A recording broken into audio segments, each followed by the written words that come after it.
Bem, gente, o compromisso arbitral é muito mais antigo do que a cláusula arbitral. Haja vista que os romanos utilizavam o compromisso por ser considerado, então, a forma mais justa. Espécies de compromisso arbitral. A gente tem o judicial, com celebração por termos nos autos de um processo. Nesse caso, quando o compromisso arbitral judicial, ele é celebrado dentro do processo judicial, no qual as partes desistem daquele processo judicial e dizem que vão resolver o litígio entre elas através da arbitragem. E extrajudicial, quando é realizado por um instrumento particular, né? Um contrato particular, desde que assinado por duas testemunhas ou por um instrumento público, nesse caso, lavrado em cartório, tá?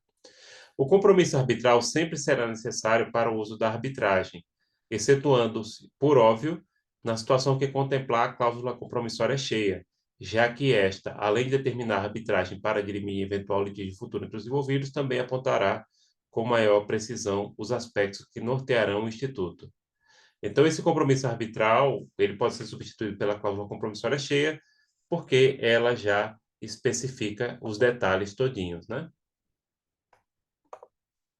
Assim como ocorre na cláusula compromissória, no compromisso arbitral, as partes também devem executar a delimitação da proposta e discussão e para a decisão sob pena de nulidade, devendo assim fixar os exatos limites da atuação dos árbitros, né? Na cláusula compromissória, você vai definir até onde os árbitros podem ir, o que é que eles podem decidir, a língua que eles vão utilizar, as normas jurídicas que eles vão utilizar para resolver o conflito, se vai ser do Estado, se vai ser de uma Câmara de Comércio Internacional, por exemplo. A arbitragem apresenta como possibilidade de escolha dos árbitros, também pode vir trazer nela, né? Sendo essa uma das suas principais vantagens.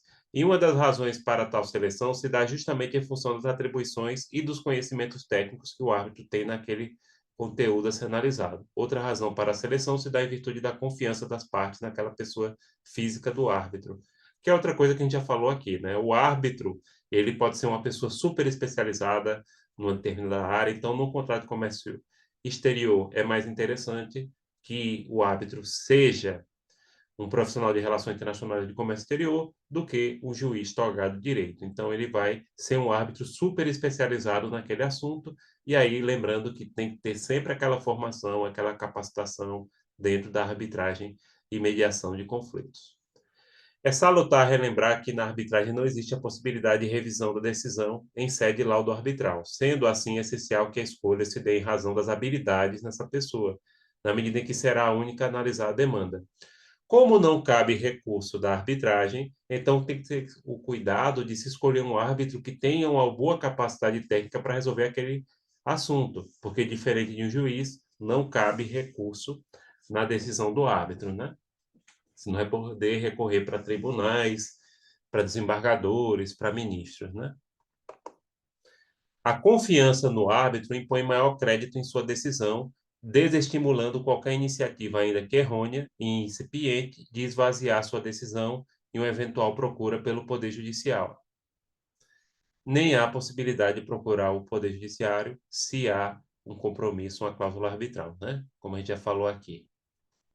Então, é no sentido de incentivar que as partes procurem o árbitro ou procurem uma instituição séria que faz mediação e arbitragem que possa indicar um profissional devidamente gabaritado. A lei de arbitragem, ela abre espaço para que as partes selecionem mais de um árbitro, apenas devendo ser apontado o número ímpar para os árbitros eleitos para se evitar a possibilidade de um empate. Então, não é que precisa ter um árbitro só, não. A lei de arbitragem permite vários, só que tem que ser ímpar, tá? Pode ser três, pode ser cinco. Três é mais comum, ou um ou três, tá? Dependendo. Se for uma causa muito complexa, escolhem geralmente três. A lei põe a salvo, perdão, quanto à participação como árbitro, aquele que possui alguma vinculação com as partes ou com o litígio. Dessa maneira, se porventura o árbitro se deparar com essa hipótese, deve ele mesmo indicar o episódio para que haja sua substituição. Outro sim, ele também deve recusar a nomeação quando desde logo presenciar a possibilidade. Então, como o árbitro ele tem que ser imparcial, ele deve evitar ser uma pessoa que tem interesse nas partes, por amizade ou por inimizade, ou com aquela causa.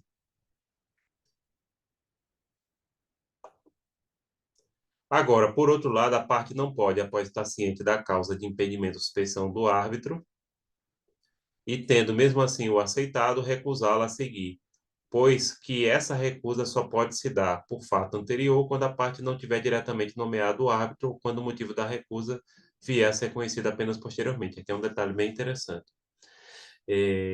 Como a gente falou aqui, o árbitro, se ele tiver alguma vinculação com as partes e todo mundo conhecer e mesmo assim aceitar, não pode mais reclamar, tá? Só pode reclamar se tiver conhecimento, se ele tem algum interesse pessoal, se ele já esteve envolvido, por exemplo, em alguma das empresas, etc., que estão ali no litígio, se vierem a descobrir depois, tá?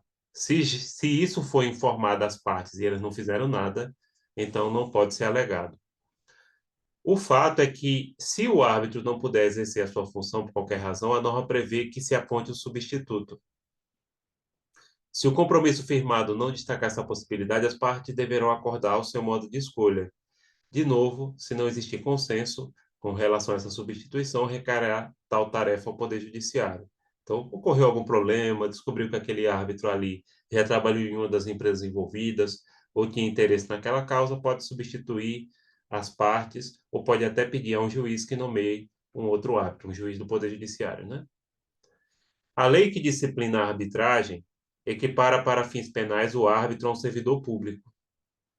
Agindo de forma ilícita, o árbitro ficará sujeito às punições ligadas aos crimes contra a administração pública praticada por servidores públicos. Então, o árbitro ele pode ser equiparado para fins criminais e cumprir penas. Por exemplo, se ele ofereceu, se ele recebeu, se pediu, né, vantagem devida às partes para decidir uma causa, aí pode ser alegada a questão da corrupção, da concussão, esses tipos de crimes que também são aplicáveis à administração pública, o árbitro ele pode responder também se ficar comprovado, tá?